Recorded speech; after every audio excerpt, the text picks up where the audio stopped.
and people keep joining, which is great.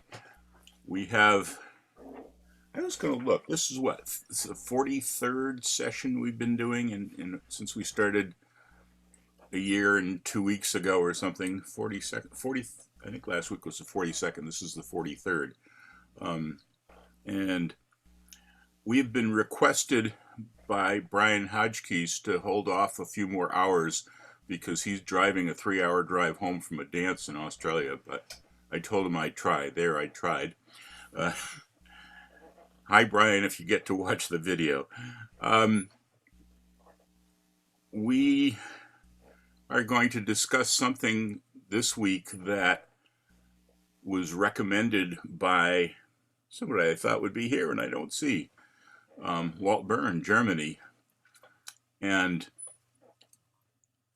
it's something that I've not been totally clear over the years what to do properly myself. And actually, Walt suggested that John and Deborah would love to talk about things like this. And my thoughts are, boy, they know the end of this from traveling and festival calling. They know the end from this from club calling, local stuff. And I'm pretty sure you guys are involved in your own local clubs, so you've got a good feel from the other side of it too. But the title of what we're doing is called Caller's Fees, discussing what's fair for everybody all around. And we're hoping some of you will lend your 2 cents worth and others will just absorb everything and get some good clues. And without further ado, I'm going to introduce the people from Texas who are Caller Lab members, accredited caller coaches, Caller Lab executive committee members. I believe only one was the chairman of the board. Yeah, that one. And also well-known callers, and I like to call friends, although we don't get to see each other often enough, except for thanks to Facebook. Who wants to thank them? But anyway, let's start off with, I guess, a round of applause for something they haven't talked about yet. Is Deborah, Carroll-Jones, and John Jones from Texas. Thank you guys for joining us. So much, Don, for asking us to do this. I think that it's gotten to the point where folks who are putting on any kind of a seminar say, if there's a subject that's touchy or a subject that's prickly or a subject that's a little bit taboo, oh, give it to the Joneses. They'll talk about anything. and I have a philosophy that I live by, which is you're only as sick as your secrets. And so I have a tendency to tell everything I know. And there's nothing wrong with keeping things private. Don't get me wrong. But when it comes to setting caller fees, I would bet that most of you do not know how much your best friend makes at their job. It's considered private. It's considered, at least here in the US or the way I was brought up, very rude to ask somebody that, because money can make enemies out of family. So it's a touchy thing. And I started calling in California in the 80s, and it was very difficult to find out what the going rate was for calling a dance and teaching classes. I had no delusions about ever being able to do a festival. That was never even on my wish list. I never thought that big. But I asked John the other day how much he got paid in the 50s for teaching, how much his club paid him for teaching a class. And he said, the club didn't pay me, the city did. Now that was unheard of on the West Coast where I was calling. But here in Texas, I find that my club, the Texas Reelers, don't pay me for lessons. The city does. I'm technically a city employee. So I set my price in that I choose how much people pay for the set of lessons, and I get a percentage of that. The city takes a chunk and they give me what's left, and I get paid at the end of the class. When I was teaching in California, I got paid every week, if the treasurer remembered to do it before they closed their books and went home. And there were many nights that I didn't get paid for that. So anyways, when I was trying to find out, I was new caller, and of course the clubs, oh wow, somebody new on the board, maybe we could get them to teach for us. And realized that at the time I was kind of a trick pony. I was one of 3 working women in the southern state section of California. So it's kind of the bear at the circus. And they all wanted to know if maybe they could get the bear.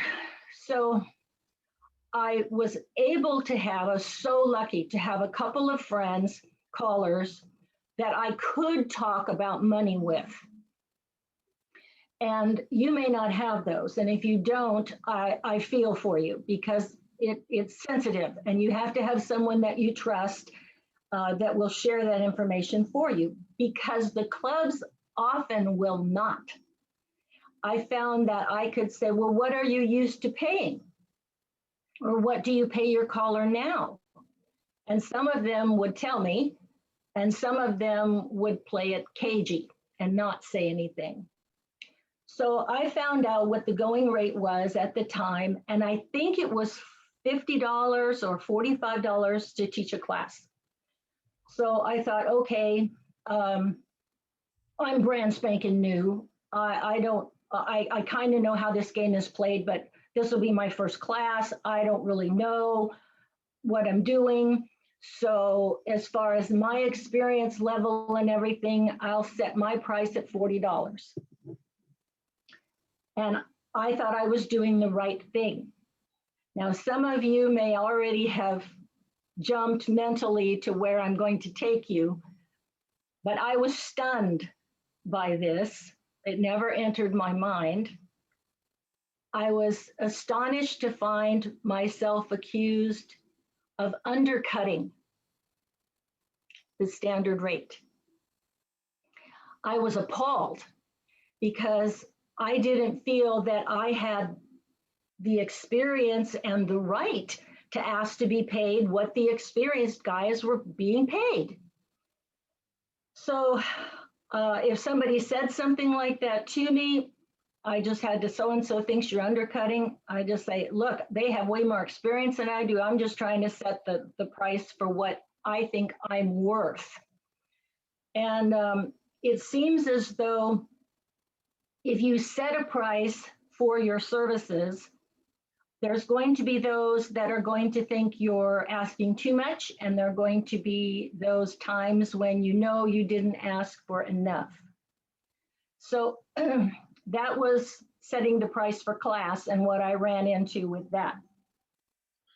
Now with my own class, and I set the price for the number of lessons, I'm relying on the club, encouraging the club, nagging and bugging the club to recruit, so our numbers are good, so that John and I, because we have an hour drive one way to get to where our class is, and our people that recruit live in the area. So since the club doesn't pay me any money for teaching the class, sometimes they get a little bit at being sure that there's enough there to make it worth all of our while. So John began to draft up an expense sheet and show the club treasurer and show the board how much it was costing us to come that far. And that, you know, and we were absorbing a lot of other costs to doing the class. I have things that I like to do for my class. I'm probably the only one who does this, and I don't care. I enjoy doing it, and I'll put my money into doing it because I believe that it makes, oh, go away. The doorbell just rang. Can you believe that? Thank you, dear. So anyways, I spend the money, and I don't mind spending it. But my husband, who balances everything, said, you know, wow, we're not getting paid hardly anything to go so far and teach those lessons. So once he made that evident to the club by creating this expense sheet, they have helped with some of the expenses. They have kicked in a little bit extra money out of their pockets, and it's worked out well. I probably wouldn't have said anything. He did. Now, when it came to setting prices for dances, your area is going to be different than the next state or the next coast, the north or the south or the Midwest of this country. So let's stay at least in the US to start with. Again, I'm trying to price myself as to where I felt my experience would be proper in my way of thinking about things. And I had a caller tell me to set a base fee, and at that time this was in the mid 80s, and he said set your base fee at like $65 plus $2 or $3 per square over 8 squares. So on my contract, it would say like 65 3/8. And what that meant was that if I had a good crowd, that then I got a little bonus. And if I didn't have a big crowd, that my base fee was low enough to where the club wasn't going to be tearing their hair out with the fact, oh, we lost money when we had her. And I found that if I did my work and provided the best entertainment that I could and continued to grow as a caller, so did my crowds. And after a number of years, I had heard there were a couple of callers in the area who were calling their dances for 50% of the take at the door. And in that frame, I think we were, most places were paying $3 per person to dance. So at that point in time, I was drawing really, really well, and I felt that I had earned the right to ask for that amount of money. And I had a couple of clubs that balked, and most of them did not. They knew they'd make money. I knew I would make money. And so that became my standard booking fee. And you can make good money booking on a percentage when everybody pays at the door. Well, then there were some times when there would be, let's say there's 8 squares at the dance, and I would only get paid for 6 of them. And I would say, wait a minute, you know, there's 8 squares. Oh, well, we let in all the club presidents and all the association officers and, you know, anybody that wears purple, we let them in free, whatever their confines were for letting people in free. These people were coming in and not paying at the door. Okay, I understand that courtesy. But I put a limit on how many that could be. That I didn't care if they let everybody in for free, if that's what they wanted to do, but they were going to pay me for a certain, however many squares I counted, minus, I don't know, I think I said 2 squares that could get in for free. That helped a little bit. I don't like to feel like I've been taken advantage of. And so I had to bump into, I had to smack a shin bone or two or bang a baby toe once in a while to get my boundaries right, so that I felt really good about what I was doing. So that went on for about 20 years. And then 20 years ago, I moved here to Texas. I thought I had fallen into 1930s America, where nobody had any money and nobody wanted to pay anything for anybody. So the booking structure that I had in California did not apply here in Texas. And that was a big awakening for me. I had made a good living out there. But the dance structure here is one where basically almost nobody pays at the door. Club members pay dues, and their their dance fees are taken from the fee that they pay their caller is taken from those dues. So the money all comes in one hunk, and then the club proportions it, or whatever the word is I'm looking for, does it as the dances go on. So there was no percentage. And that was that was a new world for me. So anyways, but that's where I was, and that's what the going rate was, and that's what I had to become accustomed to. But I did set my my fee at the top end of what the clubs were paying, because I felt after 25 years I had earned it. I'd earned the right to be paid that. And I knew I was going to call an excellent dance for the folks that hired me. So when I went to work for the Texas Reelers, I asked for a particular amount, and they said they were fine with that, and I felt very good about it. It was maybe a little bit more than the norm, than the center chunk got paid.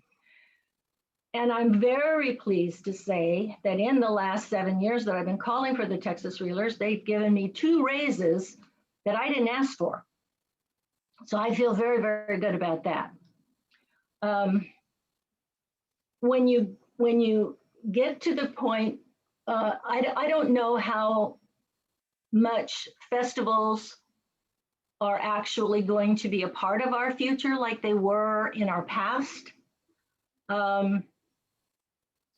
But should you get asked to do festivals, I found that I was a lot more comfortable if I could get them to tell me what they were used to paying.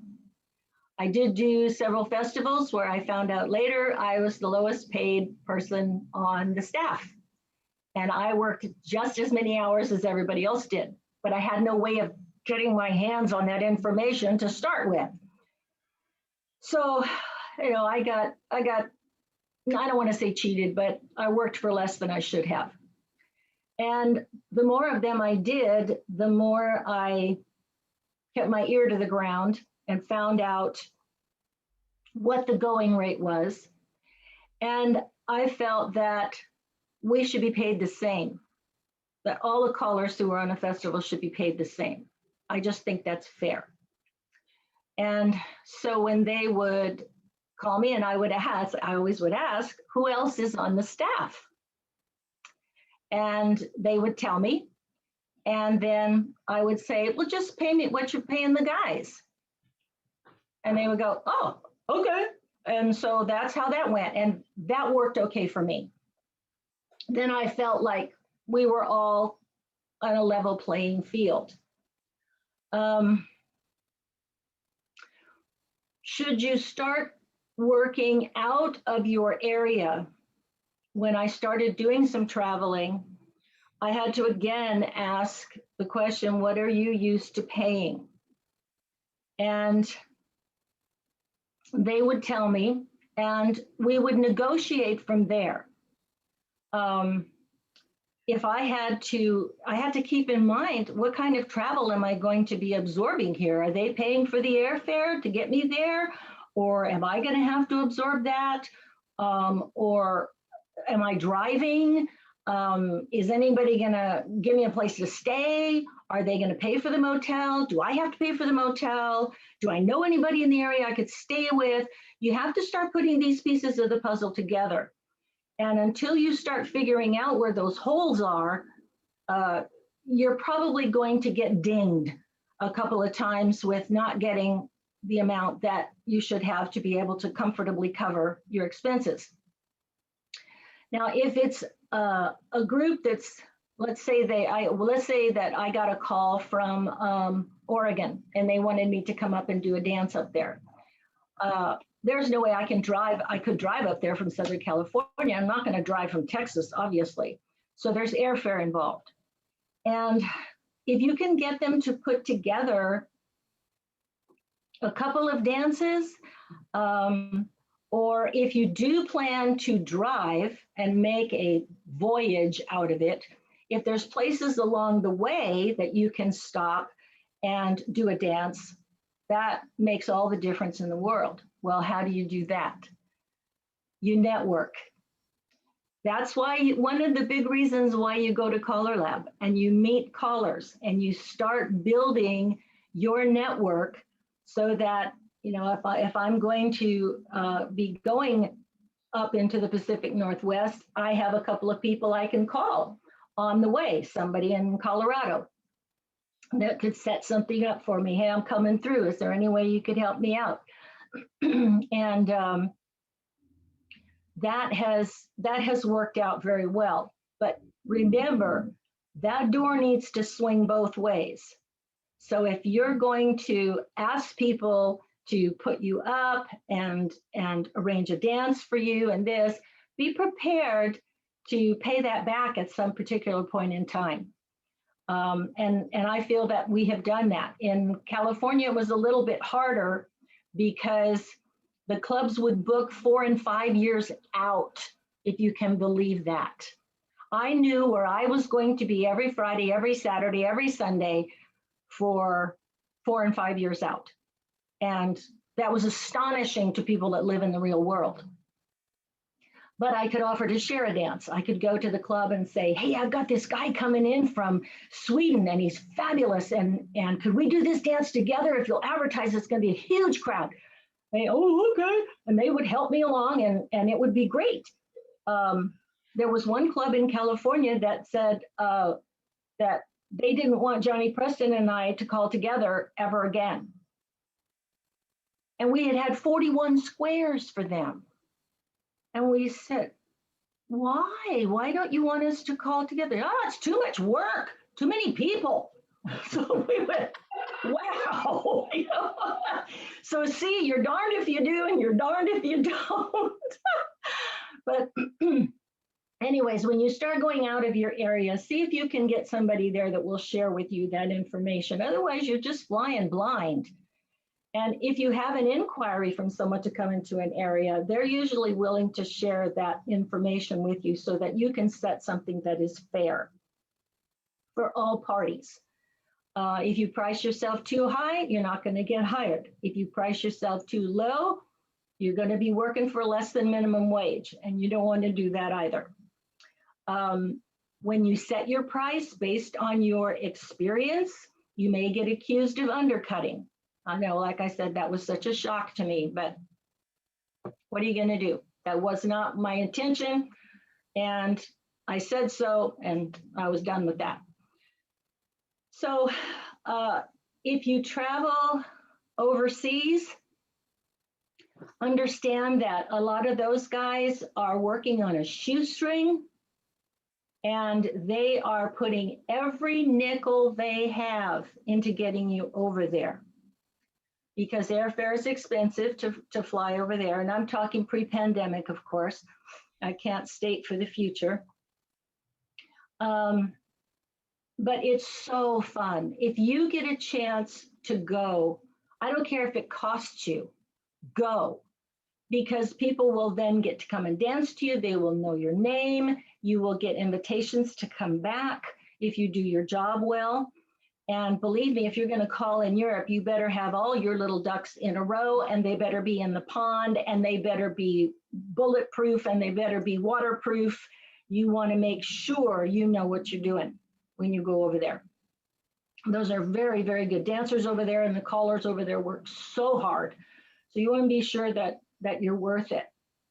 And let's see, I think that's all the fee areas that we talked about. So from that point, what I've shared, I'm going to turn it over to John.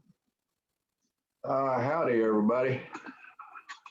I noticed that Brian Hotchkiss has checked in, Don. So Brian, I'll be sure and talk real slow so you can understand what I'm saying over in Australia. Thank you, John. I would appreciate that a lot. Thank you very much. Don, don't you speak slowly every time? what Brian sounded like. That's the way he sounds when he calls. So you can tell what kind of caller he is. All right. Long time friend. Good to see you. Good to see you too. When I first got into calling, and one of my mentors was Ray Smith, and he started calling back in the 1930s. And so he came up through the ranks with everything. And he had 2 or 3 clubs here in the area that he called for. This, we're talking about the Dallas-Fort Worth area of Texas.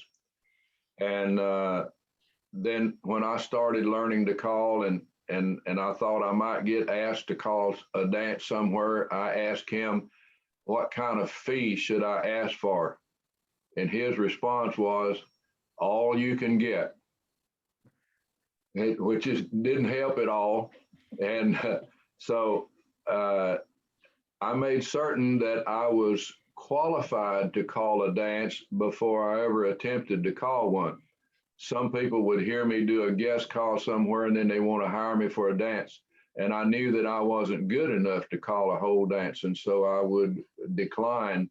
And I waited about nearly 2 years before I started calling dances in the area for other clubs. Then after I did get started, then I was very lucky to be able to book several dances. And there was one caller here in the area that had 4 clubs that he called for. And those clubs were booking me to call dances because he traveled quite a lot. And they also hired me. One was about an hour-and-a-half drive away from here that got me to teach a class for them. And then he found out what the club was paying me for the class and also for the dances that I was calling. And it was quite a bit less than what he was getting paid to do the same thing. And so he talked to me one time and he said, I'd like to explain some things to you. And he did, told me about the activity and how it worked and negotiating for a fee. And he said, John, they're not hiring you because you're good. They're hiring you because you're cheap. And that really went home to me, that I didn't want to make enemies out of the current callers, and I was going to have to negotiate a better fee. And so I said, well, what do I say to them, what I ask? And he said, ask them what they pay their regular club caller. And then you can book it in that regard. And that way you're not undercutting anybody. And so that's what I started doing. And little by little, things got to where I was getting busier all the time. Now, in teaching class for, as Deborah said, the club that I had here at home, the class was arranged through the city, and they actually gave me the room at no charge, and I could charge whatever fee I wanted to. And so I received all the money from the classes. As a result of that type of situation, the club and I together, we would buy things for the recreation center that they needed and equipment and that type of thing. And that made the situation okay with the city as far as that goes. And it worked out real good. I didn't get wealthy. It was more of a hobby or a side situation for me than it was. I was not a full-time caller. I had a regular job.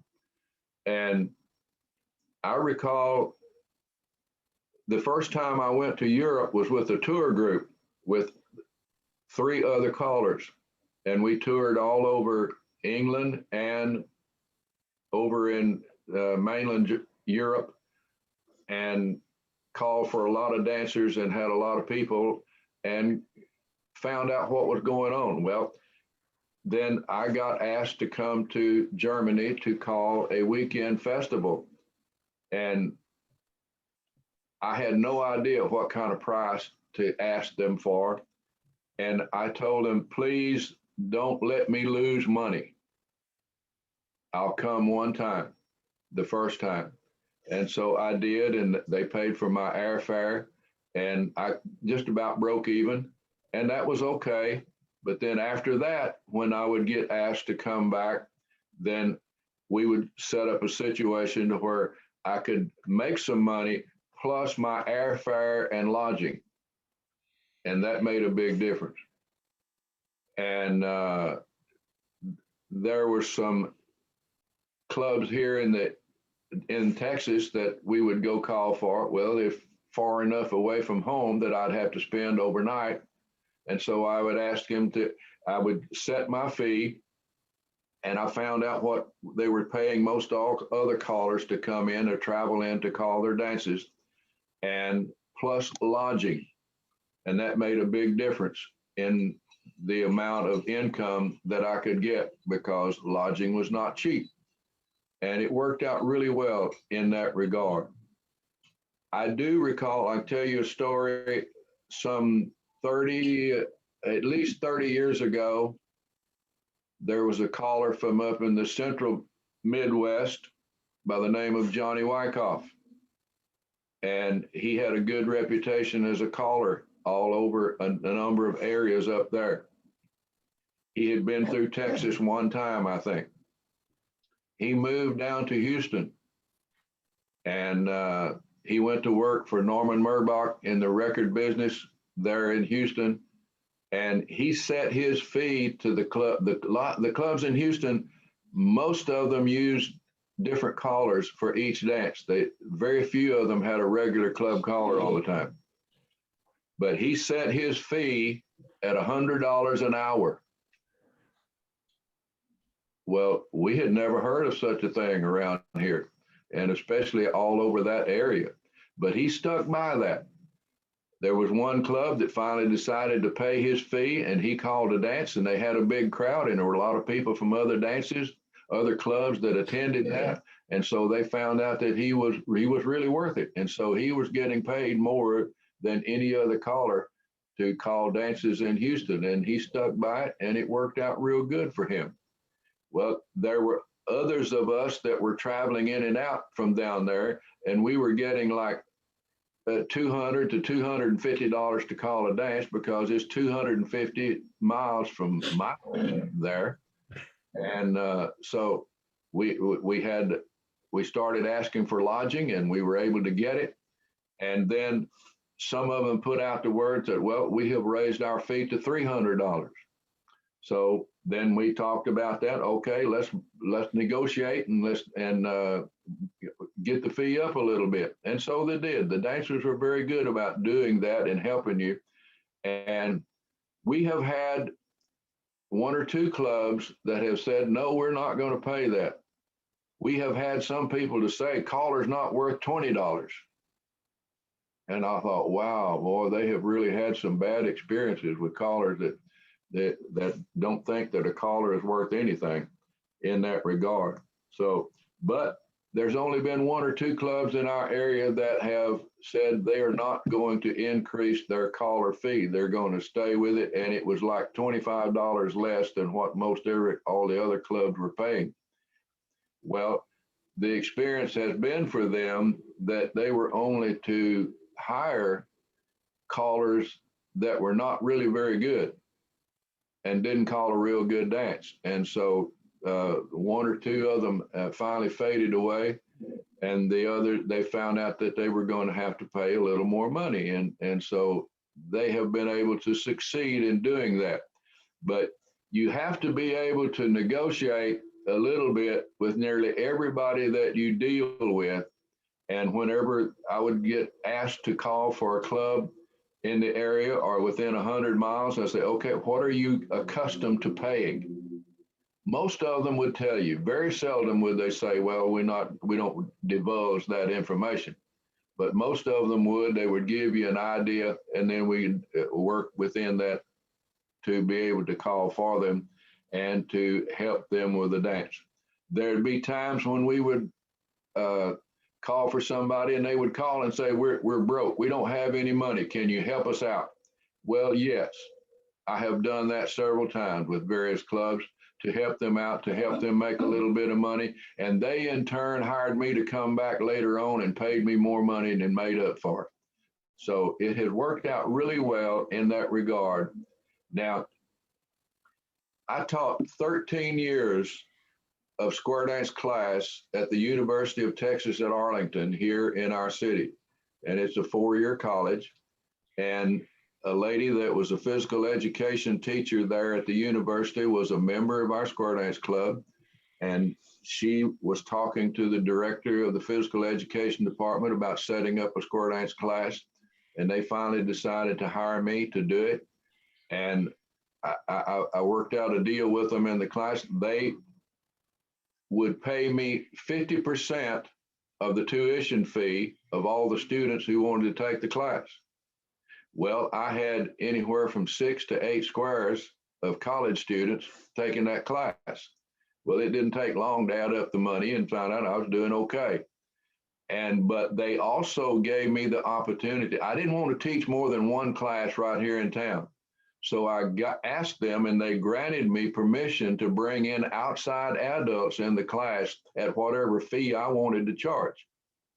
And so we set a nominal fee for that, and the club would bring their prospective club members for class, and they would pay the fee, and I got all of that money. And so it worked out pretty good for me in that regard. I have found that most people will negotiate with you and let you negotiate with them if you'll be fair and honest with them. So it's just a matter of you have to have the talent, you have to have the qualifications, you have to have the ability to do whatever they hire you or book you to do. And if you don't, then the word will spread in a hurry that you're not qualified, and you wind up not getting any bookings. And so it's a give and take situation. I have found out all of these years, and it's been 66 years that I have been calling. And so I'm still in the activity, haven't gotten rich, but in most cases, we do get all of our income tax refunded. So it's worked out real good. I'll pass the mic, Don. Let me get myself unmuted. Thank you, John. Thank you, Deborah. Thank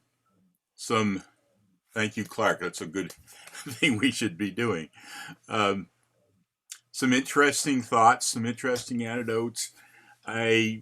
Brings up a lot of things in my mind, many overlapping what you said, so I won't repeat them because you said them better. A couple of other things I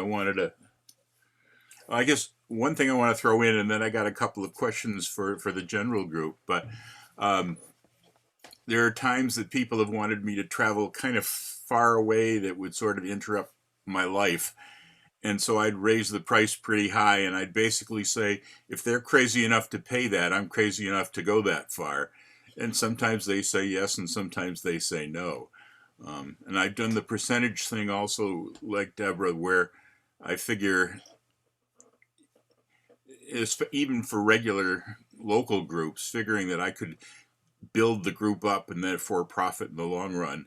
Sometimes that worked, sometimes it didn't.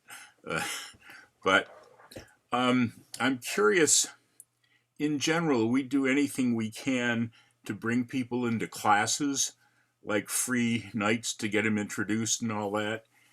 And I've always thought people feel they get what they pay for, and that a free night isn't that good an idea.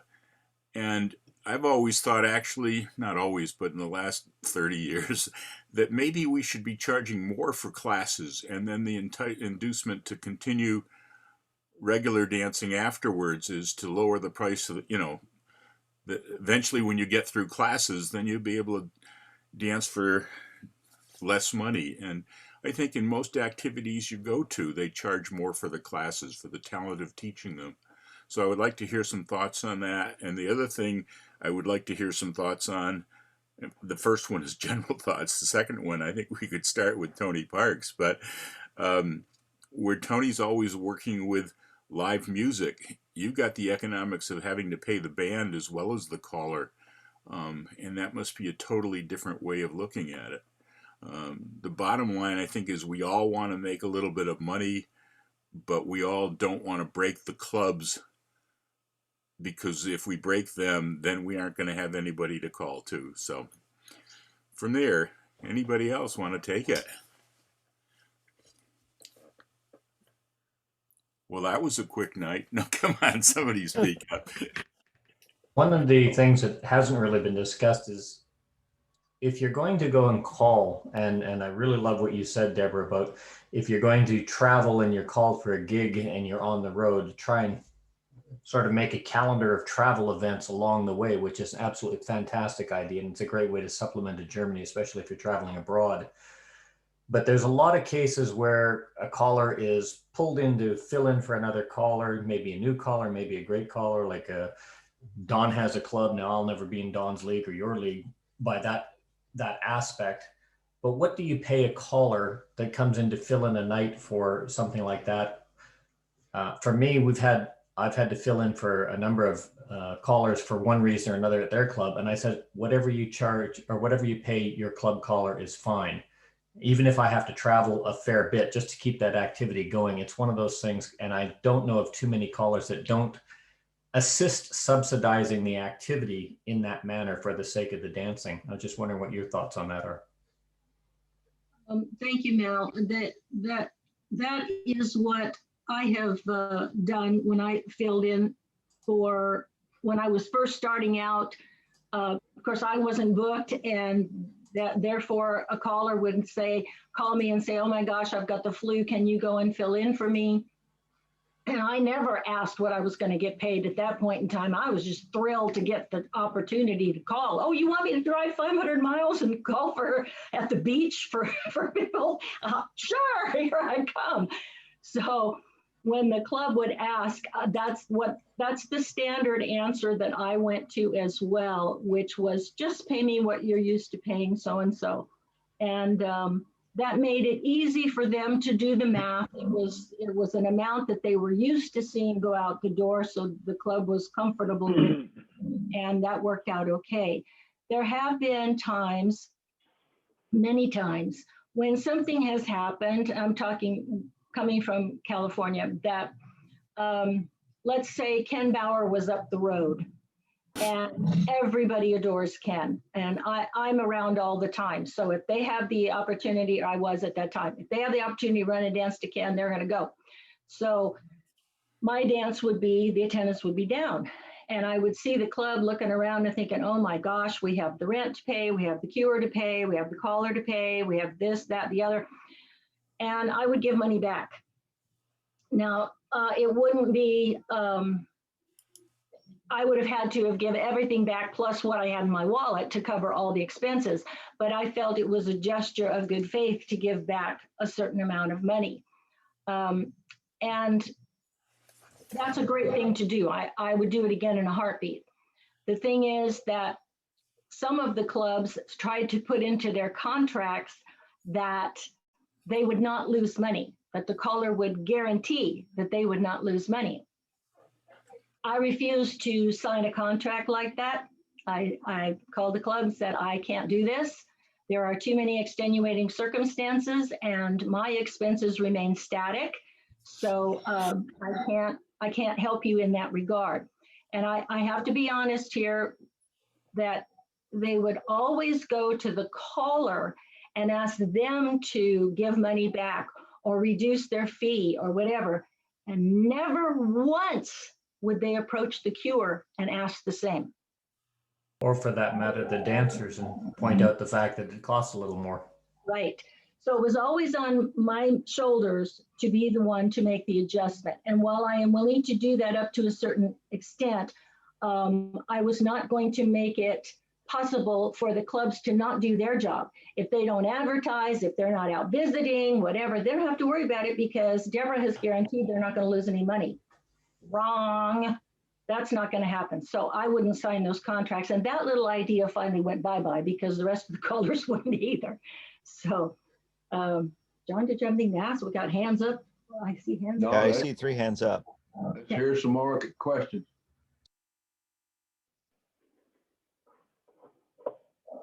What were the hands you saw up, Dan? Well, I gotta put on my glasses here now. Wendy's was up first, then I think Phil, and then John. Yeah. And John's hand, yeah. So let's start with Wendy. Unmute yourself. Yeah, Yes. I am unmuted. Okay. A question about contacting friends, like if you're calling a long distance away and you have to travel, there's days involved, stuff like that. Sorry, I don't know why my computer makes those noises. I have to apologize. I've tried that. As a matter of fact, this fall, I'm supposed to be calling 2 dances, one on a Sunday and then the following Saturday in Maine. And when I've tried to contact other callers about dancing in between, it's like, oh, those are our class nights. We never invite a caller for class night. So it's not like they assume that if you're asking, it's because you want to do a special dance. And so then I've got like 5 days to fill in with nothing to do because no, it's class. We don't, how do you handle that? If you can, and talk to the caller and ask them. So I'd love to come and see how you teach your class. I'm always looking to learn from other teachers, and that's the truth. So if you go to a class and it might be the first or second night, just the fact that you have made the effort to go and participate with whatever level the folks are at, be it night number 2 or be it night 15, shows that you're interested in the health of the activity at that level at that night. You also can get to know some club people, and the caller will see that you are not just asking them to put out. You're willing to invest in what they're doing, and maybe they'll ask you to teach a tip or to call a tip or to call for the angels for a few minutes, and people can get to hear you. And that's just laying the foundation for coming in at another time.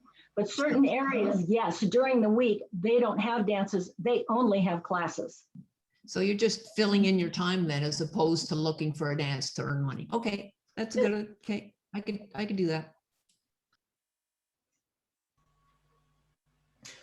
It's not much, but I've found when I do that and I travel a bit, the people that I would call for going from club to club to club, and I'd always make sure that if somebody was traveling through, my club was always available to them. And you just make a shared evening party night. And if you can get together beforehand, it's very easy to program a dance around a party night, even if it's a class night. And in most cases, I never charged for that. I never expected to get paid for that. It was just, as you say, filling in. But it's good advertisement for the big dance you're going to, and a lot of people do come. Same note, if you're ever anywhere close to Ottawa, Canada, give me a call. I will set something up for you. Phil, have you still got your hand up? I do. I just wanted to make a comment about, filling in for other callers. I have done that in my area. And if it's a regular dance, the way that I work with contracts.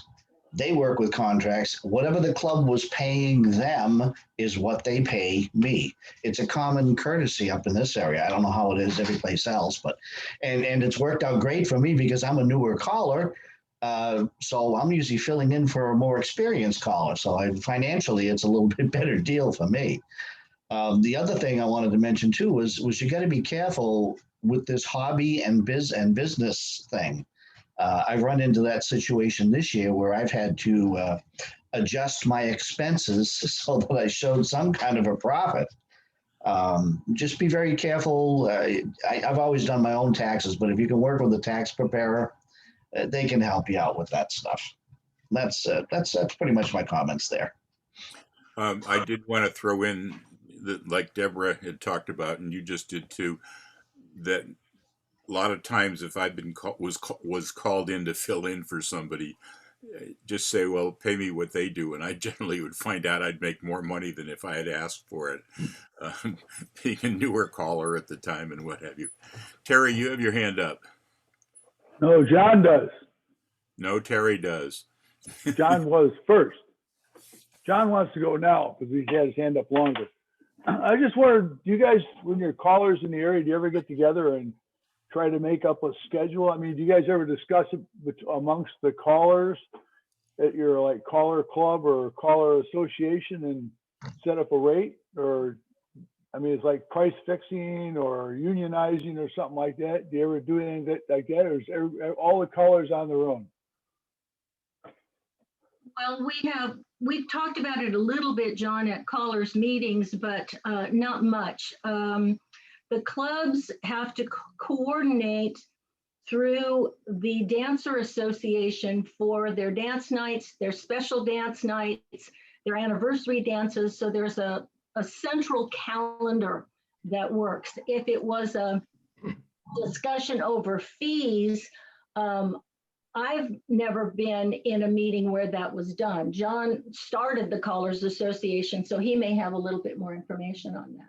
Very little. There's many callers that don't want to tell you what they make, and they're very quiet about it, and it very seldom ever gets discussed.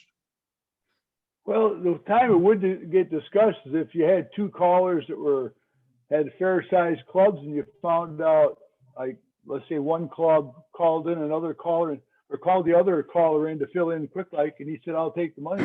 Then he finds out that the caller he's replacing is getting paid $20 or more an hour, $20 more a dance or something like that. Then that would be where the word would get out how much discrepancy there was between the two clubs in the same area. So I was just wondering if there was any kind of price fixing or an agreement on scale or something like that. I guess there's not. I would say no. At least in our area. Now that we're speaking for Dallas-Fort Worth, North Texas area. Yeah, okay. That's it. That's all. Thanks. John, I apologize. You had your hand up physically, and I was looking at the hand icons. I know Dan had mentioned that. And Terry, I apologize for getting you all set and not doing it, but you have your little hand up now. Terry, you're muted. It doesn't say you're muted, but we can't hear you. Nope. Not yet. Still can't hear you. Nope. Nope. You look good though. She's going to reboot, I bet. Yeah. Just unplug your headphones. Sometimes that helps. Pick them off her ear, but it didn't seem to. I don't know whether you took them off the computer. Can't hear you, Terry. Okay, well, let me tell a little story while she figures that out. Make an indication, raise your hands if you've ever been shorted by your fee at a dance. Have you ever been underpaid? Like you go to, okay, I see a couple. What do you mean? Paid less than you were contracted for? Yes, Oh. yes. We usually got paid, in California, we got paid in cash. The money would come in, the treasurer would do all their business, and the money would come to the caller in the form of cash. Once in a while, the club would write a check, but most of the time it was cash. And I've also found that if they want to come up and count the money out to you and have you sign a receipt, they always seem to pick the time when you're standing and talking with a group of dancers, and they come up and say, you know, I want to, and I will not allow that to happen. I'll take them backstage or over to the side or something like that. And I'll sign the receipt. I look to see how much is there. And I mean, I don't count it. I never count it at the time. I just put it in my purse. But before the dance is over, I have found a couple of minutes to count that. And the reason I say before the dance is over is because at the end of a dance, I've been, you know, out to my car, and usually, like when this happened, it was a singles dance. And at a singles dance, when the last tip was over, poof, that hall was empty, and there was a janitor standing at the back door jiggling his keys while I'm still trying to tear down and then schlep all my stuff out to the car. They would all go to the bar, the pizza parlor, or a honky tonk to continue their party night. And I got paid exactly half of what was owed. And I just felt like there had been, it was a miscount on the treasurer's part. So I found the pizza parlor and I found somebody that would go in and get her and have her come out to the parking lot because I did not want to do this and where anybody else could hear about it. So she came out and she was a little puffed up like a toad. And, you know, like, I understand there's a problem with the fee. And I said, well, yeah, there's only half the money in the envelope that I was supposed to receive. And she went, oh. So she ran her car and she got what needed to happen. And it all was a happy ending. But that has happened. So that taught me to count it before you leave the dance if you get paid in cash, just to make sure that the amount is correct. Because there was one other time when I got paid much less. And I was counting squares and going, man, she hasn't paid me for like 5 squares. What the heck's going on? And she was mad. I had to go to the club president and say, this has to be straightened out because I know how many people are here. I went and looked at the sign-up sheet, which she got mad at and told me I had no right to look at the sign-in sheets. And I said, excuse me, I'm paid by the number of people that sign in. I have every right to look at that paper. So the club president ran some interference and it was her error. And she had to come up and apologize to me. And I said, don't worry about it. Things happen. You got a lot on your plate. It's not, you know, but she was really fierce about it. And that just kind of makes you walk out going, yeah. So that can happen once in a great while. My club now pays me by check. And I always know that's fine. We don't have cash running around in front of everybody, and I like it better that way. Terry, are you there? I'm still seeing her, but I don't hear her. Deborah, Nope. well, we're still waiting. A couple of things. Once I didn't get paid because they'd written a check and forgotten to give it to me, but by a couple of weeks later, I got it. So that wasn't too bad. When you were talking about paying by the number of squares or the number of paid people, I did that the first time I ran into it. Is, you know, I counted squares and the money came up short, and they explained, well, the price at the gate is $3.50 per person, but club members pay dues and they only pay $1.50, so you're getting a percentage of that. And I ended up putting into my contracts certain percentage, assuming everybody that comes pays the guest fee. And that covered the ones that had the club and not. And of course, it made people ask questions and you negotiate because you don't want the club to lose money. But I have run into that also. You only get to do that one time, as far as I'm concerned. First time, shame on you. Second time, shame on me. And you're not going to get the chance to do it to me twice. So I learned, all of my lessons have been learned the hard way, but that's why they stick. The something that may help the newer callers, and you know, we're not talking about covering airfare to across the country or to a different continent. What I used to do is, and I was calling regularly in a 6-state area. How many states in New England? Make that 7 states because I was adding New York, and anywhere driving from half an hour to 3.5 hours each way. And the longer ones I'd ask for lodging included, and they say, do you mind staying in somebody's house, or do you have to be put up in a hotel? And I generally say, I'd rather stay in somebody's house. I don't want you guys to lose money on this deal. But it was also much more interesting. You got a much better breakfast out of it, and you got to meet people. It was just worthwhile, making the networking connections with dancers rather than callers. But I had a map. Now I would use online maps, but I had a map that I drew a bunch of circles on. This was my fee within the first hour, or maybe I had half-hour circles. And then for each additional circle, I would add $10. So when somebody would want a quote, I'd look on the map and say, oh, they're 5 circles out, therefore I've got to add $40 is the local plus the $10 per circle, or whatever the current rates are that's reasonable for that.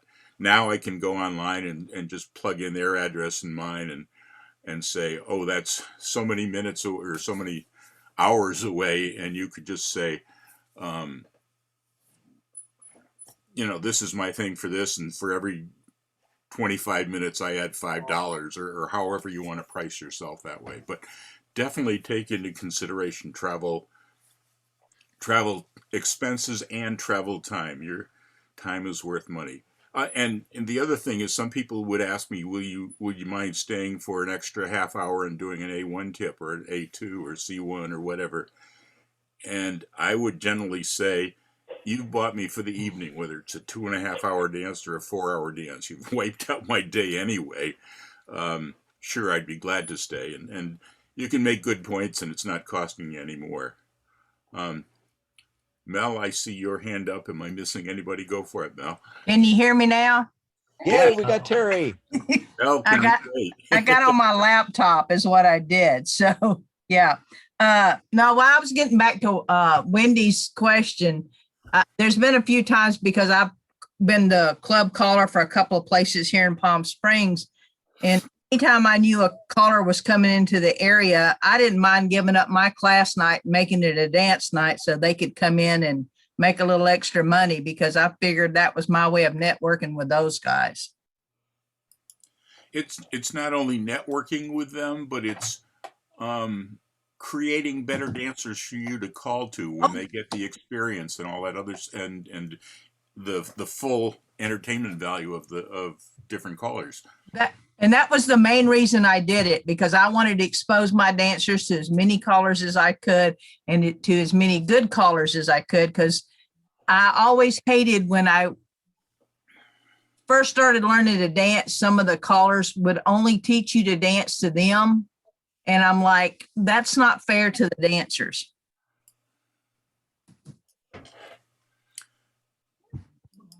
Good points, Terry. Mel, did you want to talk now? Yeah, it was one of the things that when I moved back to Canada from Germany, I was calling in the northern states a fair bit. And one of the things that got me is they had a fee which was set for the club. That was where the club broke even on a dance. So, and it was usually around 10 squares. And there was this fee that I hadn't heard of until then. It was called 20 over 10, which meant that the general was it was $10 a couple to go to the dance. And for every square over 10 squares, you got an additional $20, which was really great. You get 20 squares in. Oh, wow. Great. I've got another, however much that ever added up to. It was in my head a second ago. But is that still going on now? That way, the clubs are able to pay the caller, they're able to pay the hall, all their expenses are covered. And then anything after that, they make a little profit and you make a little profit. Is that still a common feature? Not here, because everything is on a flat fee in North Texas. There's no percentages. There's no fractions for over a certain amount of squares. That's just not in the cards here. And as far as I know, I was the only one that did it in California as a caller, although there were queuers who had their base fee plus so much per square over a certain number of squares. But that sounds like a club that has really done their homework in what it costs them to put on the dance, and then have realized that their willingness to share is just going to make the whole evening better all the way around. When I found out about it the first time, I'd actually showed up to dance about, 8 or 9 hours early, and ended up having to, well, I didn't have to, I helped strip the floor and wax the floor for the dance that night. Nobody knew who I was.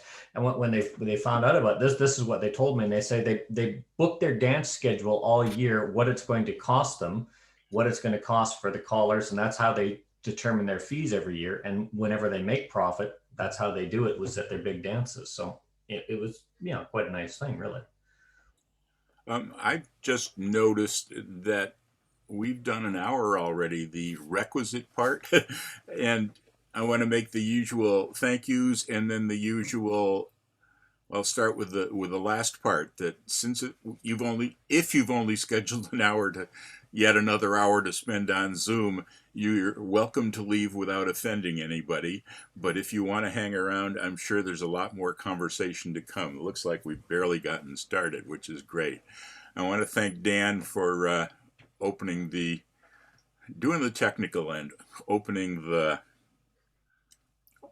Zoom room for us, and eventually uploading the what do you call this? A recording of this so people can go back and study everybody's misspoken words, correctly spoken words. I want to thank John and Deborah for leading this discussion, opening our thoughts to this, being willing to join us on this fun Saturday morning. And with that, I guess let's. John, Yes, John. Brian Hoskins had his hand up there a while ago. Can we let him speak? I was going to say, so with that, let's carry on the conversation. Maybe Brian's a good one to start with. Thank you, John. Thanks, Don. Yeah, I had a couple of things that I thought I might say. Back when I first started calling, Australia was using pounds, shillings and pence, and we'd just moved from paying people with mirrors and coloured beads. So the fee that I was getting from the club was threepence per dancer. Now, threepence is equivalent to about 5 cents, I suppose. And back in those days, it was probably worth a lot more than it is now, maybe worth $1 or something like that. But I always tell callers that are just starting off, because none of us, when we first start, are very good. I think we all would agree with that. I know that I wasn't. And one of the first things that I got that wasn't a club night, like one of my own club nights, was a one-night stand or a one-night show where you're teaching people that are not square dancers and they're not intending to become square dancers. And they asked me how much I would charge for doing a night for them. And I quoted them £5, which was probably equivalent to something like $50 now. When I did the night, at the end of the night, I wasn't very happy with what I'd done. I didn't think I'd done a particularly good job. So they paid me the £5. I gave them £2.10 back again. I gave them half the money back. And they were very appreciative of me doing that. And I got engagements from that same group for the next 40 years. So they just appreciated my honesty and being genuine with them. I always tell people now, I'm in square dancing for what I can do for the activity, not for how much I can make out of it. And that's true. But also, I don't want to be taken for a ride. That same group that I charged £5 for ended up paying me at the end of 40 years, something like $700 for doing the same night for them. We were getting a very big crowd, and mainly teenagers. It was a church group, and they were having a combined church reunion fellowship. And it was a wonderful group to work with. They were very, very energetic and very noisy. You know, it was hard sometimes to talk with them. I found that they were clapping a lot of the time. So I would, if I wanted to talk to them, I'd say, join hands and circle to the left. And then I could talk to them because all their hands were involved with something and they couldn't clap anymore. That same group, many years later, rang me and asked me how much I would charge for doing the night. And I said, well, you know, last time I did it for you, I charged $500. I said, so it's 12 months later now. I think maybe I should charge you $530 for this year. And they said, oh, we've got a guy that has said he'll do it for us for $250. And I knew who the guy was, and I knew that he wasn't undercutting me because he didn't know how much I was charging the group. And I said, well, look, if he's prepared to do it for 250, that's fine. Go and get him for 250. Next year, they rang me back again. And they said, look, how much would you charge for doing this special night for us? And I said, well, last time I quoted you, it was 530. I said, I think maybe we should make it 550 this time. And they said, oh, okay, would you go ahead and do the night for us? And I said, well, yes, I will, but I thought you had somebody that was doing it for you for 250. And they said, yes, we had him do it for us last year, but he wasn't worth 250. You're worth 550, which I thought was a wonderful compliment for them to do that. And then we continued on with them for many years after that. When I decided to go full time, I had no idea how much to charge people. So I asked a number of callers who were in business. They weren't full-time callers, but they were very successful business people. And they gave me some ideas. And one of them said, as I think Deborah said earlier, don't do a show for nothing, because if you say, I'll do it for you for nothing, people think it's worth nothing. Always charge something. And then if you want to, donate money back to them afterwards, but don't do the show for nothing. I think callers should try and quote what they think they are worth.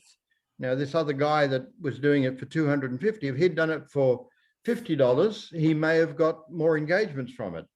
And I always try and quote what I think I'm worth, but I don't try and take people down. I'm in square dancing for what I can do for the activity, not for how much I can get out of it. And you know, I just thought I'd share these ideas with you. This is what I think about square dancing. It's a wonderful activity, and we should try and get more people involved. Brian, it's a hard thing to figure out what you feel or what you are worth, and I think we're trying to do a little bit right here to help people evaluate that and how to compare it.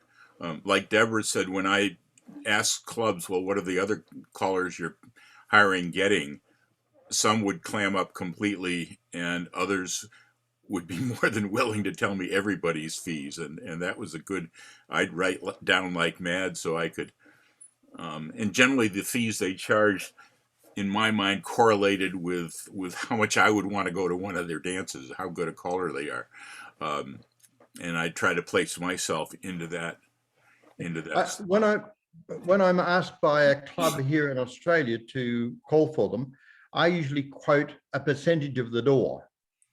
I usually say, okay, I'll charge you 80% of the door after expenses. So once you've paid for the hall and paid for your advertising, paid for any supper arrangements that you might have, I would like you to pay me 80% of whatever is left. That way the club will still make 20%. I've had clubs that I'd say something similar to that, and they'd say 80% is a lot. And I said, look, this is my business, even though it wasn't a full-time business, and you guys are just trying to provide entertainment for yourself. And as long as your expenses are paid, you should be happy. And if we get a bigger crowd, you're actually going to be making some money to pad your treasury. And they say, oh, I hadn't thought of it that way. And, you know, as long as you explain that, they'll come through with some of that. As far as at the very beginning of this, I jokingly commented, one of the things we might look at is how much you would pay dancers to come and dance so you could practice calling.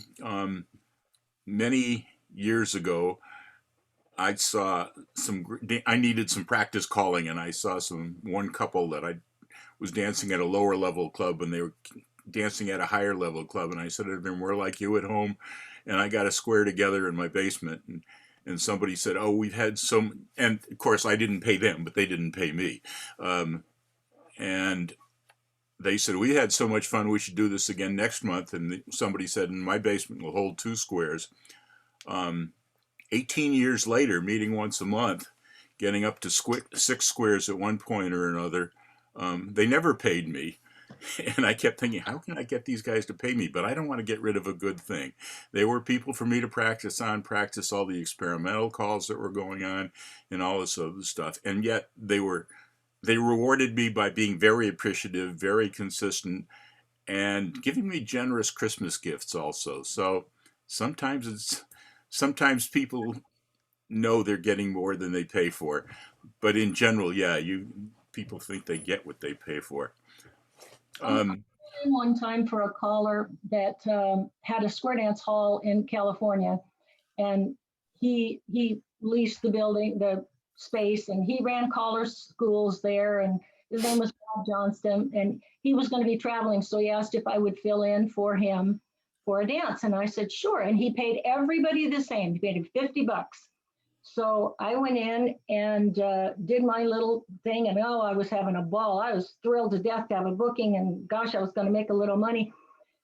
And somebody at the dance passed a hat, and they gave me what was in the hat. And it ended up being, I think I had 3 or 4 squares. It wasn't a big group, but I think I ended up getting about $15. And the guy who taught me to called me the next day because he had heard about it. And he was upset because he thought that he wanted to know how much Bob had paid me. He thought maybe Bob was trying to lowball me, and I said, no, he paid me $50. And he said, oh. So then he was kind of puzzled as to, why they gave me more money, why the crowd that was there gave me more money. And so I called a very close friend of mine, a caller, and I asked him, why would they do something like that? Because my mentor had never heard of that happening. And my friend said, because they weren't expecting to get a Broadway show with their square dance. And that's why they passed the hat. And I went, oh, okay. So that was a wonderful compliment that came to me where I actually got paid a little more than what I was contracted to do. So that was pretty special. And Dan has had his little hand up for a while. Yeah, so 2 quick notes. The clubs in my area seem to generally do a fixed rate plus whatever over if you have additional squares for dance nights. Club nights are flat fees, and I always get paid more at club nights than when I fill in for other people than I do for local or for my own groups. But I also wanted to ask, how do you all handle riders? Because if you talk to like a band or a comedian, they will generally have a page or 3 or 5 on these are the requirements that I need. If it's an away show, I need a hotel room or a place to stay. I need a couple of meals. I need these other things that you can either provide in kind or down. And in my own case, I have learned to always check how many extension cords do I need to bring? What's the power situation look like? Do I have a raised stage or not? Do I have a table or not? Do you have formal riders? How do you negotiate those with each of your venues and situations? The only time I've really put writers into a contract about that is if I do a party night, because those are people that have never dealt with having, for the most part, having an entertainer come in, and they have no idea what you need. So there needs to be a table about this size, and I need to have access to power, because sometimes they think they're going to stick you out in the middle of a soccer field at a college, and you're just supposed to make this happen. So I found that I have to be extra careful when dealing with true amateurs.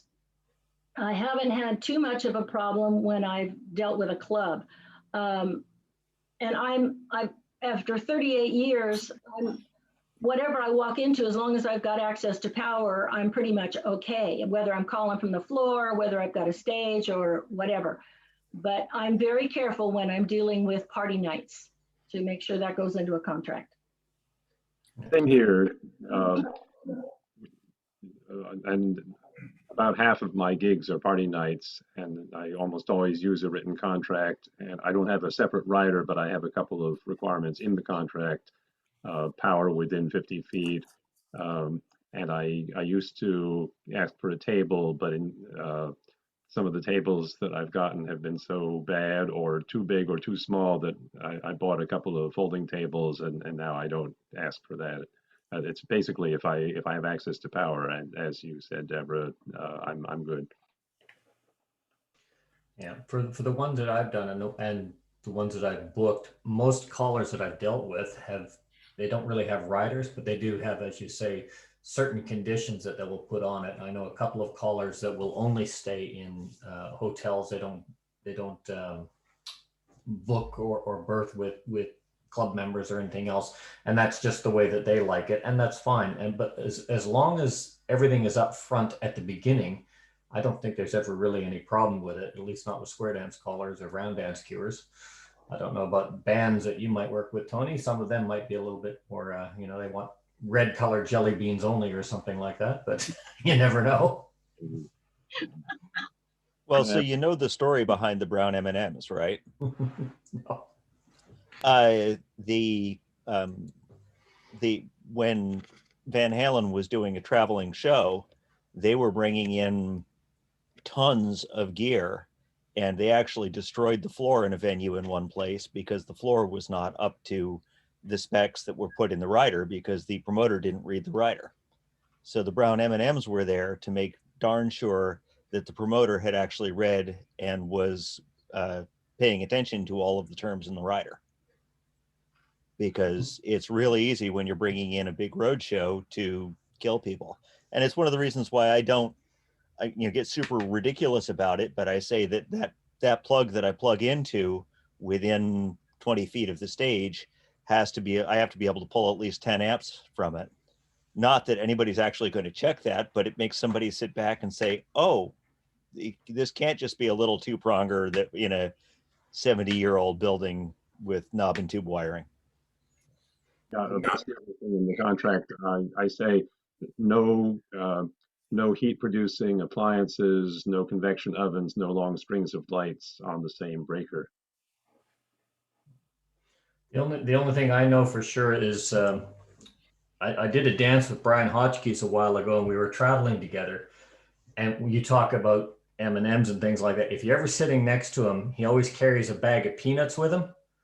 Don't accept the peanuts, because I couldn't figure out why he was always carrying peanuts, and he liked them, but he'd never see me. And he says, well, I don't like the peanuts. I just like the chocolate coating.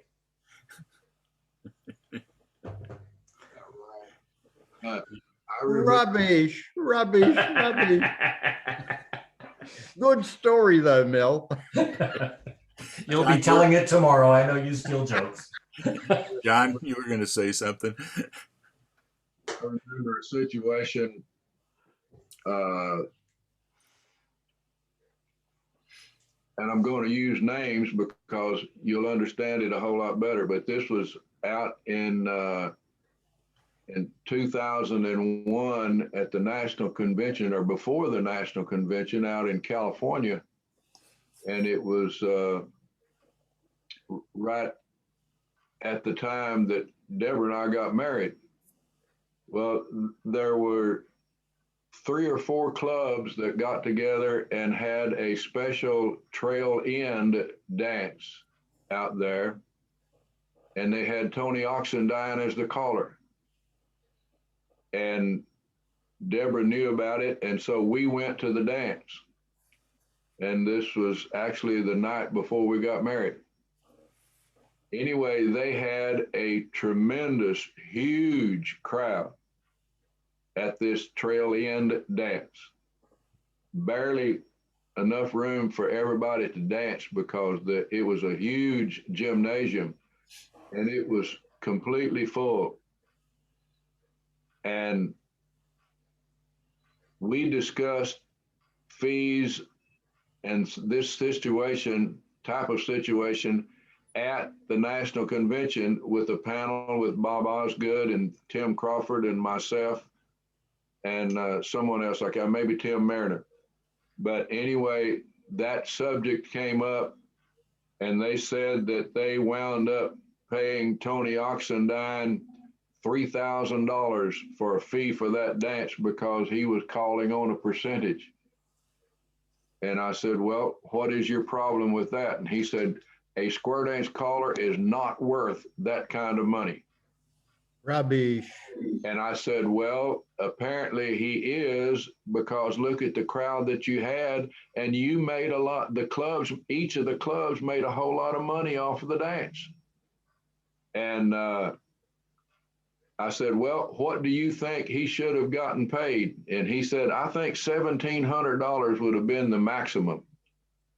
Well, I saw Tony the next day and told him what the situation was. He said, I would be glad if I were guaranteed $1,700 for every dance that I call. So, but that kind of situation, sometimes people just don't understand what the situation was because everybody made money off of it. And it was because of Tony's popularity and his experience, and because he's a great caller, that's why they had such a large crowd. And so circumstances, all the cases. I want to tell you one more story because I've got to go here in just a minute. Today is election day here in the Dallas-Fort Worth area, so we've got to go vote here in a minute. But this story involves somebody that's looking in on this session today. And Deborah and I and Vernon and Kayla and Walt Burr did a caller school in Malmo, Sweden several years ago. And that's where Hannah and Lars live. Well, we had a good school and thoroughly enjoyed it. And we were staying in a hotel across the street. Well, it turned out that we decided to stay a couple of days extra, but we didn't have reservations in the hotel to do that. And we were going to have to leave the hotel. Well, Hannah and Lars were leaving their apartment to go on a week's tour down in Poland.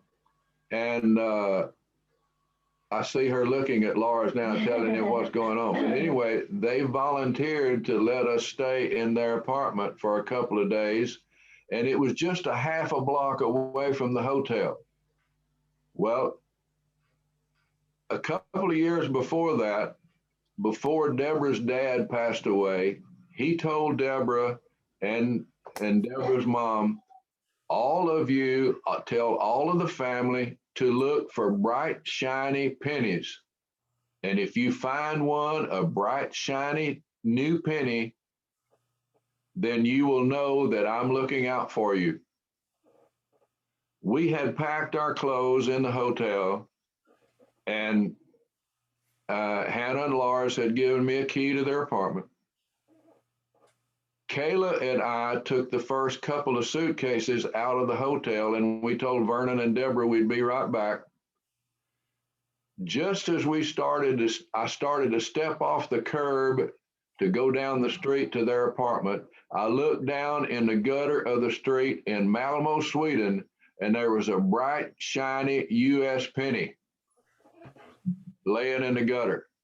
And I said, I don't believe this. Here we are over in Malmo, Sweden, and Deborah's dad is looking out for us with a U.S. penny in the gutter.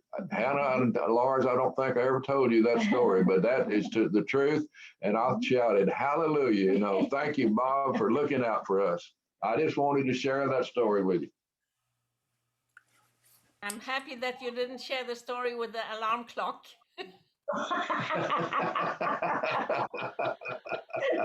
Too late. I think this time.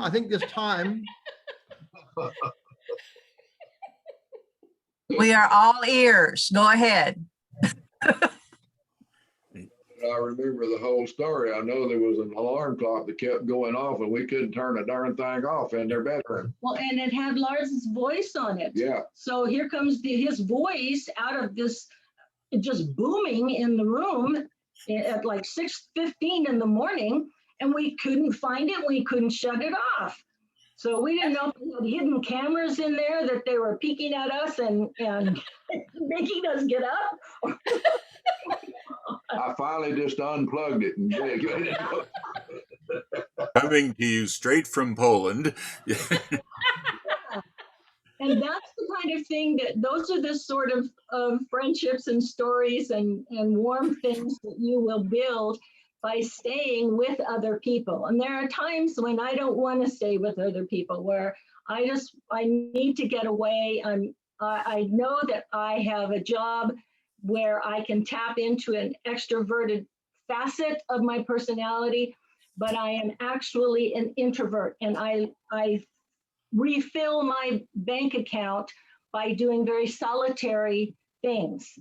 Being an extrovert drains me, and being by myself fills me back up. So there are times when I just have to be by myself. But staying with other people, or how you build those sort of things, that you couldn't even have imagined things like that happening. And they become very precious over the years. Well, I can tell you another fun story in one of those situations that we do, and we don't get paid for it. But one of the trips that I made to Australia, we were down in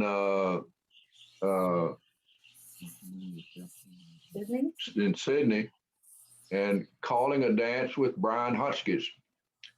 And before the dance was over with, the people that were managing it was one of the local callers there, and they came and asked if Brian and I, if we would stay a little bit after the dance. They wanted to get us a square, and they wanted us to show them some really good, interesting calling and dancing material. And so after the dance was over with, they got this square, and Brian and I got on the microphone, and I think we stayed there about an hour. We alternated calls back and forth and routines back and forth, and I stole a whole lot of things from Brian that night. I stole a lot of stuff from you that night too. And I'm still using it. How it works. But those are the kinds of things that bring back lots of memories, and lots of good memories, and lots of fun. And that's what makes this activity so great for all of us. I've enjoyed being with you this morning. I hope we've given you some information that you can use, but you have to negotiate fees and that type of thing. Everybody's a little bit different. So thank you very much, Don and Dan, everybody that's here. Appreciate it. Good to see you. Thank you, John and Deborah. I think we've opened a few eyes, a few doors, and especially entertained ourselves. I did want to mention people are charged differently for party nights than they do for regular or for club dances where they're visiting, and of course quantity for local clubs that they do regularly. But I thought I'd throw in that I know some people, callers will say, well, will they be drinking at this thing? And if the dancers are drinking, they'll charge more money because it's a more difficult crowd to handle, and they probably can afford more. If you have any thoughts on any of those things, it'd be interesting to hear them. Tony, go ahead. I used to jigger my my fee schedule so that I got more, and now I just get more whether they're drinking or not. I think as people have said, a DJ is gonna be a good one is going to be 500 and up probably for an evening. And of course they go way up from there, but that's because they have all kinds of lighting and fancy games and things. But I would think 500 would be a minimum. So I charge. I'm not, I freely admit, that I charge 400 for nonprofits like churches and civic organizations, and I charge close to 500 for families and company parties, weddings, and things. And I think, I have a couple of rules of thumb. One is, of course, don't sell yourself short. As I'm firmly in the camp of the people who say, figure out what you're worth, look around, see what other forms of entertainment are charging. We have a couple of rules, Beth and I. One is for love or money. Both is better, but at least one is essential. If you don't think you're going to enjoy it as much as you should, then quote top dollar. And if you're calling for a group, and this would be the equivalent of a dance club as opposed to a party night, usually if you're calling and you don't think you're going to be able to ask for much money, then obviously you've got to love it. We will call for nothing if it's a benefit for like a member of the dance and music community who's fallen on hard times, but we don't do freebies as a rule for anybody else. because our other rule of thumb is that like gets you like. You know, good gigs get you good gigs, cheap gigs get you cheap gigs, weddings get you weddings, scout gigs get you scout gigs, because the scout leaders all talk to each other. Now, anybody in a given field of endeavor, they talk to each other, and so they say, oh, you know, this person is good. You know, this is the go-to person if you want to have a barn dance. And freebies get you freebies. I once did a party night for an anti-drug group that was a statewide group, and they said, "Oh, representatives from all the cities and towns will be there, and you'll get lots of work from this." We didn't get even a single inquiry from it, and that was, I think, the last time that I did anything for nothing, unless it was for a friend. Just one more thing. Brian mentioned threepence per dancer, and it reminded me. Does everybody know why a tip of dances is called a tip? From what I've read, it goes back to when there was, you didn't pay at the door to get into a dance, but after each dance or each bracket of dances, or maybe before, there would be a collection taken up for the fiddler, and something like a nickel a couple, and so, you know, it was sort of a tip to the band in lieu of a fee. And from what I've read, that's how a bracket of dancers came to be called a tip. Tony, I still would love you to do a history of square dancing session for us. You said you were working on preparing one for other groups also. Let me know when you're ready. We got plenty of openings. It's on the back burner right now, but I'd love to do it at some point. Yeah. Tony, I'm curious, as I mentioned an hour ago, whenever, half an hour ago, how do you handle paying the band also when you're working with a live band? Okay, every group is different. And that's true in just my dealings as a caller with each dance group, the equivalent of a club. Everyone has its own rules, its own pay structure. Some of them pay a percentage. Some of them will pay a flat fee. Some of them it's a flat fee plus a bonus if we go over a certain amount of attendance. And of course, at most of my club dances, so to speak, I'm splitting with a band, so I don't make as much as most of you probably would for a club dance. But the pay structure with a band is also different. Some ongoing contra dance groups, the equivalent of a club, have a set fee for the musicians, a set fee for the caller. Sometimes whatever comes in over the club's expenses, they say, okay, you know, everybody gets a share, or each musician gets one share and the caller gets two shares. Or if it's a band of more than 3 people, they get the same money that 3 people would have gotten, and they have to divide it. You know, so each person gets a little less. So it really depends on the group. If I'm doing a party night and I have, you know, the group I'm calling for has asked for live music, typically I hire the band. I decide what's reasonable, and based on what I think most groups can afford and what I think the band is worth and what the band would like. And I tack that on along with my fee. Once in a long while, there'll be a party night, a wedding, or something where the person hiring me knows a band or knows some musicians, and they say, you know, can we put our own band together and have you call with them? And usually in that case, if I don't know the musicians, I will ask them for the equivalent of a tape. You know, do they have something that's posted somewhere on the web that I can listen to?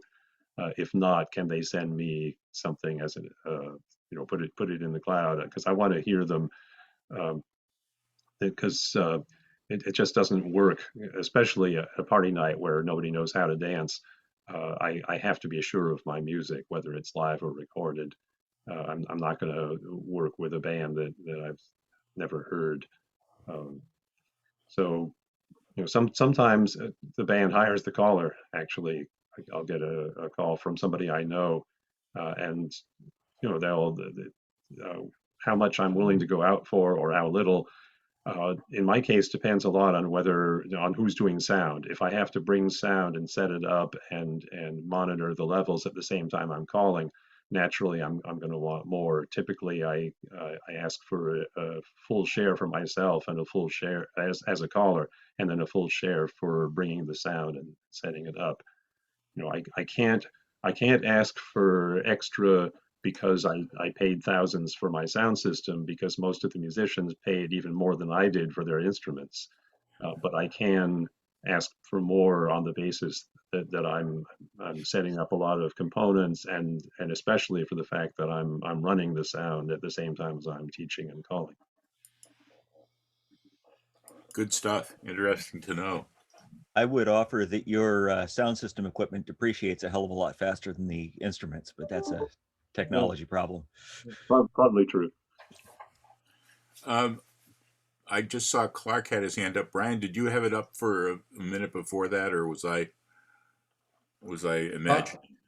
I was just going to, sorry, Clark, I was just going to add to the fact that I always charge more for non-square dance groups than I do for square dance groups, except if I think it's going to be beneficial to square dancing. Like if I'm working with a group and I think I might be able to get some people out of this group for square dancing, then I might do it for a very low fee, just to get access to those people. Because if I charge too much, they might say, oh, we'll have a disco night instead, Whereas if I get there and work with them for a few hours, some of them might say, hey, this is not a bad activity, might come in and try a bit more of this.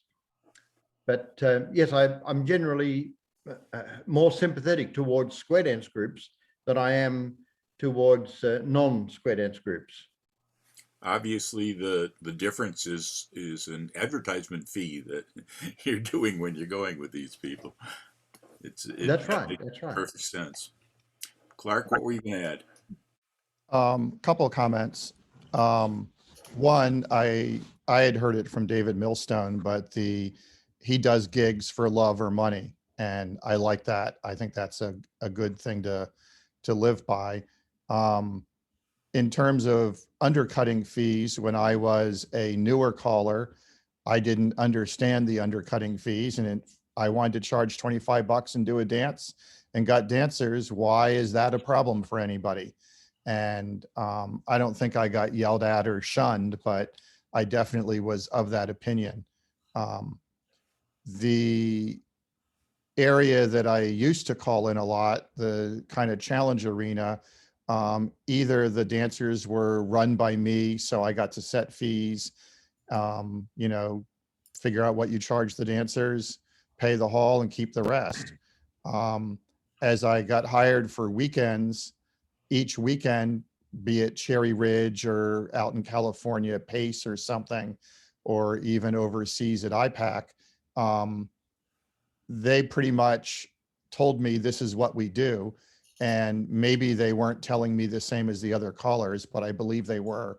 So there wasn't really a negotiation, or I chose not to, for those. And I generally got paid reasonably well, and it wasn't my full-time job.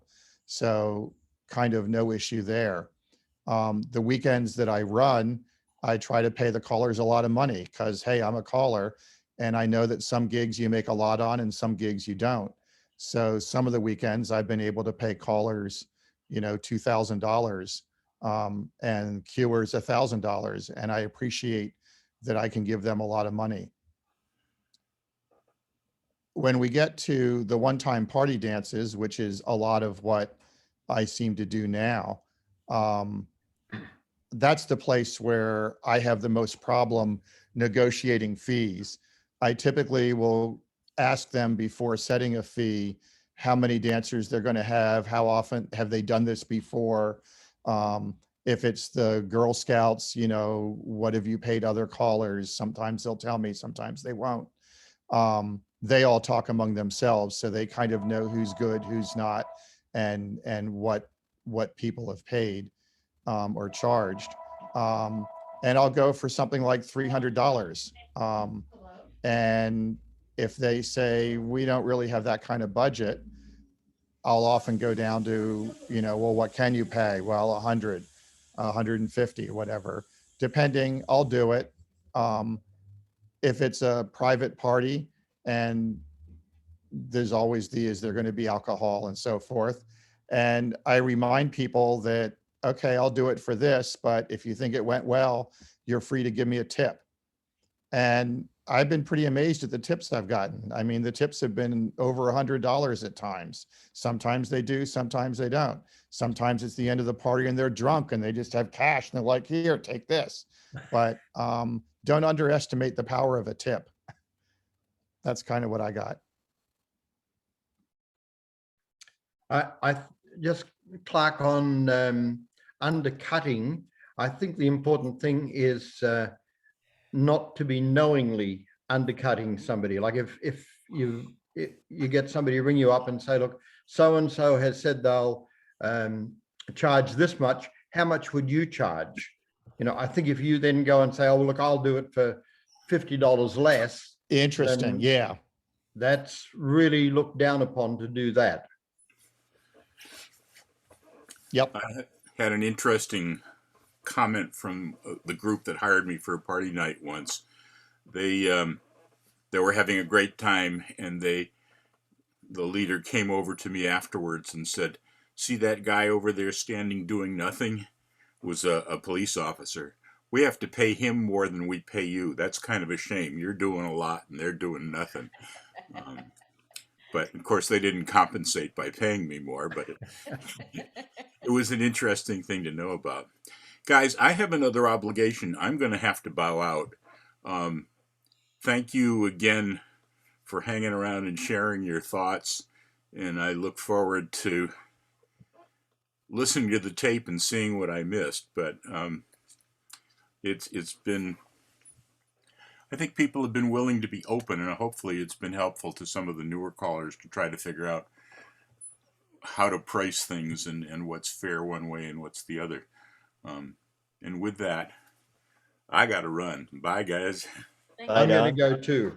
I'm still around, but I suspect that since we're down to 11 participants, people will filter out fairly quickly now. Yeah, I'm going to head off. So it's, what is it? It's coming up to 3 o'clock Sunday morning here. Oh my goodness, go So, to bed quickly.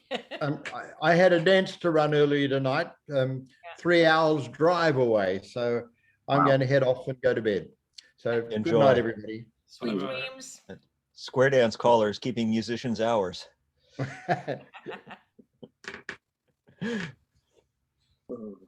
Cool. Just a couple more things for those who are left. Yes. Yeah, with weekends, my experience, again, we have to split with the musicians. Basically, the weekends tell me, what they can afford to pay, and I'm just becoming more selective, in my old age as I, as traveling becomes less and less fun. If the money isn't there, I just say, thanks for thinking of me. The other one is, especially with party nights, I get a fair number of calls from people who want to pay. Remember, I go out for a minimum of 400, and that's for nonprofits. People who want to pay like $75 or $85 because they say we only want you for an hour or for 45 minutes. And my standard answer to that is, I'd love to, I'd love to oblige you, but two things. One is that if I take a 1 hour gig, it means that I can't take a 3 hour gig in that time slot. That time slot is gone, and my time is worth something to me. It means, even if I don't get that 3 hour gig, I've decided that it's worth a certain amount for me to do that instead of something else that's fun. And the other thing, which is closely tied to it, is that that I call for free. What I charge for is putting the sound in the car, driving to the gig, taking the sound out, setting it up, running it, taking it down, putting it back in the car, driving home. The fun part is the calling. So and the no matter whether I'm calling for half an hour or for 4 hours, that other stuff is the same. So that's what I charge for. Beth says hi. Hi. Did you also tell them that we don't generally set an end time? Oh, yeah, I didn't say that too. We after a couple of bad experiences, we don't put an ending time in the contract. What I tell people informally is, anything over about 4 hours, we should talk. But if they've booked us, one of us, if they book me, they have me. I'll do as much as they want in that 4 hour time slot. Usually they want about an hour and a half or less of actual dancing if it's a group of non-dancers. But I always make it clear that if they want more, I'm there. I've made the trip, and it's fun for me to call. So the more the better from my point of view. So they don't feel like they're being shorted. But that also means that if the group is done after a half an hour or 45 minutes, we can say this group has had it. Yeah. And because we haven't said, they're booking us for 3 hours, then we, yeah, and we can feel free to leave or stay as the crowd. Yeah, and typically the organizer will come. We will talk to them. Either they'll come to us or we'll come to them and say, this looks like the point of diminishing returns. And most of the time they say, yeah, why don't you pack up and go? We've got a sound system. We'll play regular music for them after that. And it's we haven't had any hard feelings at parties since we started doing that, making it open-ended. Yeah, I have a senior center booked me for a party when I was very early in my square dance calling, and actually all they really wanted was some couple demo squares, and I didn't know the whole deal at the time. So we went for the party, had fun because a couple of our square dance friends were there for the demonstration thing. And I think I ended up calling about a tip and a half on grass, and the energy wasn't there. And they paid me about 4 times what I expected and said, thank you very much. And yeah. We've had 3 gigs where we ended up not calling anything, but they paid us, for the background music. Mm-hmm. Cool. Thank you, Tony. And thank you for facilitating this. Absolutely. And I think with that, well, I'm going to go get some work on my outdoor dance floor done before my afternoon gig, because I'm looking forward to people dancing out here and I need to finish building this deck. Great. Thank you. Stay safe. Bye, all. Bye, guys.